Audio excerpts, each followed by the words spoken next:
House fires are tragic at any time of the year, but winter fires that leave the inhabitants homeless can be especially devastating. And what's been making matters worse for the residents of North Adams during a recent spate of house fires has been a lack of functioning hydrants. It's been an issue for several years, but has received renewed attention as the state grapples with one of its coldest winters in some time. Connecting Point's Brian Sullivan traveled to the Northern Berkshires to find out how the state's smallest city plans to tackle the problem. Fire hydrants along the side of the road may be as common a sight as the vehicles that drive past them.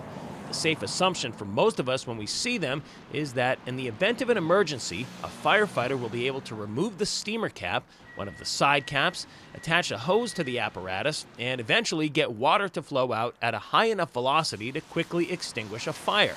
There will always be times when the call comes in too late and the structure can't be saved. But what about when the unthinkable happens and the hydrant itself doesn't even work? In recent years, this has been a recurring theme in North Adams. Just within the 3 roads that house the 96 units of Greylock Valley apartments, there are 3 non-functioning hydrants. One of them directly across the street from a fire that destroyed apartment 193 in January of 2021. All 6 units now will likely have to be leveled due to the damage. Elsewhere in town, this hole in the ground and pile of rubble are all that remain of a family home that stood here for decades on the corner of Vesey and School Streets. Also on the corner, this non-functioning hydrant. So what happened? North Adams, like many cities and towns across Massachusetts, has had to make very difficult budget cuts over the last couple of decades due to decreasing funding from the state and federal government. One of those losses has been in our fire hydrants and fire hydrant infrastructure, and unfortunately that's resulted in several fires in the last few months where the fire department has not been able to access a working fire hydrant in the middle of a potentially catastrophic fire.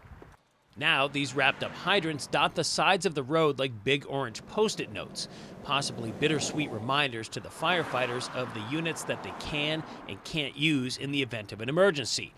The department declined comment, though, when we reached out to them, but we were able to meet up with the widow of someone who served on the department for the better part of 3 decades. She had no problem disclosing her frustration with the sight of these orange bags. I saw 2 today on my way home from work, and I thought, why is this happening? I understand the financial aspects and setting a precedent for going forward with the project. It's an immediate concern. Much of North Adams is comprised of neighborhoods like those that surround Windsor Lake. Hilly, lots of old houses close to each other, hopefully with a working hydrant nearby. Like this one on Walker Street, located only a few hundred yards from a house that caught fire in late February. A street like this one can be found just about anywhere in the Northern Berkshires. Older homes with possibly outdated electric and heat during cold New England winters become prime targets for house fires. So having functioning hydrants within proximity may seem like an issue of common sense. But in North Adams, it's become an issue of dollars and cents. At this point, it's going to have to take a dedicated infrastructure plan to bring all of those non-working hydrants up to working order. It's going to take capital, and the city's going to need to raise that revenue through state and federal grant money.